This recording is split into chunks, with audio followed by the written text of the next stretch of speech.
Hello everyone, আসসালামু আলাইকুম। বাড়িতে আসলে ন্যাচারাল জিনিস খেতে আমার অনেক ভালো লাগে।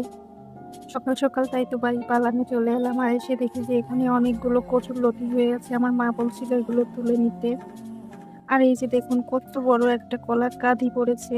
আমরা তো এগুলোকে কলার কাঁধি বলি। মাশাল্লাহ, অনেক বড় একটা কলার কাঁধি পড়েছে। আর এই যে সকাল সকাল বাড়ির পালান থেকে এতগুলো কচুরলতি তুলে আনলাম। মাশাল্লাহ, এই কচুগুলো কেউ লাগায়নি, নিজে থেকেই হয়েছে। আর এক একটা কচুরলতির সাইজ দেখুন আমার সমান হয়েছে। তো এগুলো তুলে নিয়ে এসে হাত মুখ ধুয়ে আমি খেতে বসলাম। আমার মা সকালবেলায় রান্না করেছে ভাত আর ছোট মাছের চচ্চড়ি আর মুরগির মাংস। মায়ের হাতের রান্না তো কোনো তুলনাই হয় না। আসলে আমরা যারা দূরে থাকি তারাই বুঝি মায়ের অভাবটা।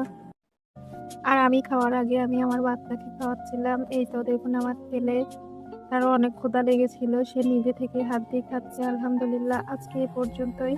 আবার দেখা হবে নতুন কোনো ভিডিও। সে পর্যন্ত আপনারা ভালো থাকবেন এবং আমার চ্যানেলটি লাইক, কমেন্ট, শেয়ার করবেন। ধন্যবাদ।